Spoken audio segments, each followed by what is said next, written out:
Hello my friends, and welcome back to my channel. As promised, I am going to make 50 short videos about the one and only Elvis Presley, the king of rock and roll. In these videos I will be sharing with you every single detail of which I know about Elvis, from the time of his birth to the day on which he vanished from this earth. I will tell you everything, from when he was growing up, to his first record label, when he became the king, his marriage, his wife and daughter. I will tell you everything about the king's ups and downs in his life, his family, his cousins and his bodyguards, all of the women in his life, and the reason why he broke down and just did not care anymore. People, there is millions of things that you, the public, do not know about the man himself. So please join me on this magical journey and learn everything about the greatest entertainer that ever walked this earth. I would kindly appreciate it from the bottom of my heart that if you enjoy these videos, please subscribe to my channel. Okay, let us dive in. We will start off with Elvis Presley from birth to the age of 18.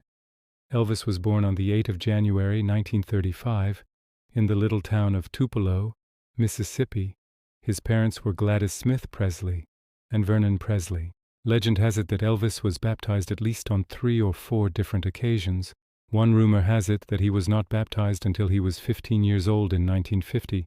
But I have dug up the truth for you, my friends. Elvis was actually baptized at the Memorial Hospital in Memphis, Tennessee, 1 year after he was born in 1936. Unfortunately, the exact date and time do not exist for public records. Elvis was born with a twin brother who sadly was stillborn. His mother and father would go on to name him Jesse Garon Presley. This is something that would hurt Elvis and Gladys for the rest of their lives.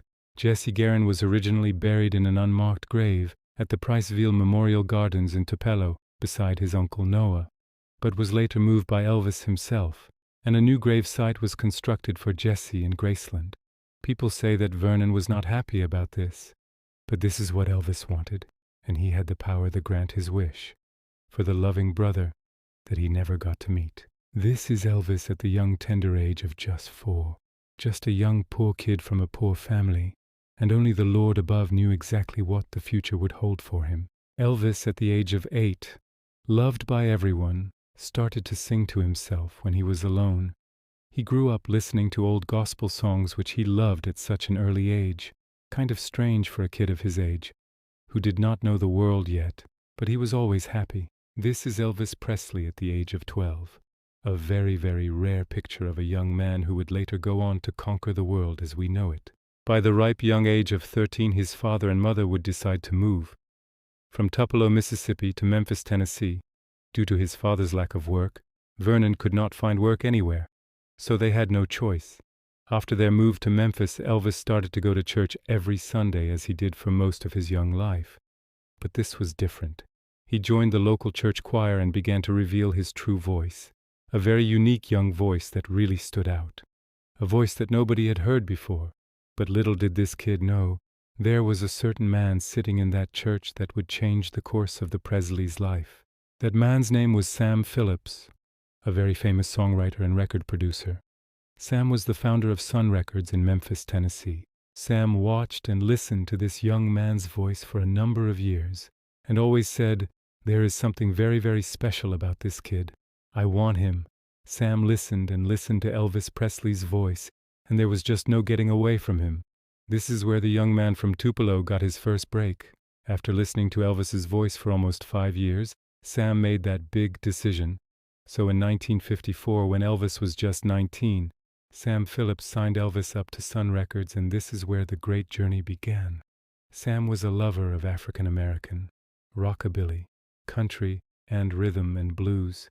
He had found the man who would change the history of singing and music. Elvis Presley would record his first song called My Happiness in 1953 with Sam. This song was dedicated to his mother Gladys, who he loved more than anything in the world. But his first major hit was That's All Right Mama, which was released in 1954.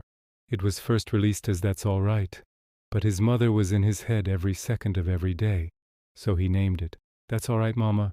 But Elvis made one of the biggest mistakes in his life when he decided to take on a manager.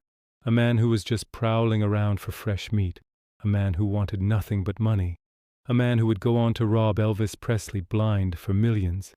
That man's name was Colonel Tom Parker, a mean, vicious man who had bled and stolen millions of dollars from previous clients.